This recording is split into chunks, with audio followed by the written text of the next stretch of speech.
Imbere y'umukuru w'igihugu c'u Burundi nabo bafashanya mu babanga atandukanye, abakomiseri babiri bo mu murwi ujejwe ukuri no kurekuriranira Musenyeri Aime Yozefu Kimararungu na Vianney Ndikumana barahiye icese ko binjiye muri uwo murwi kuri uyu wa mbere igenekerezo rya 24 ntwarante umwaka wa 2025 mu ngoro y'amakoraniro mu Kigobe. Mu ndahiro yabo bakaba bagize bati imbere y'Imana mushobora vyose, imbere y'umukuru w'igihugu, imbere y'inama nshingamateka na nkenguzamateka, devant Dieu le Tout-Puissant, devant le président de la République, devant le Parlement. Moi, Vianney Ndikumana, jewe ndarahiye ko nzorangura ibikorwa vyanje mu bwigenge ataho negamiye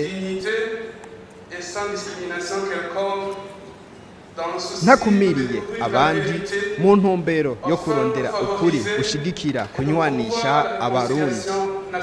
Niyemeje kubahiriza ibanga ry'akazi n'amategeko agenga umugwi ujejwe ukuri no kurekuriranira.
Ivyo birori bikaba vyari vyatewe iteka n'umukuru w'igihugu c'u Burundi Evariste Ndayishimiye, umushikiranganje wa mbere wa leta y'u Burundi, icegera c'umukuru w'igihugu, umukuru w'inama nshingamateka na nkenguzamateka, umukuru wa sentare Ntahinyuzwa, umukuru wa sentare yubahiriza ibwirizwa shingiro, umuhuza w'abarundi, abahoze barongoye igihugu c'u Burundi, abaserukira ibihugu vyabo mu Burundi n'abandi banyecubahiro batandukanye. Leopold Kabura akaba akoreye mu ngata Generoza Kiyago yahora aramutswa iyo sentare yubahiriza amatungo ya leta.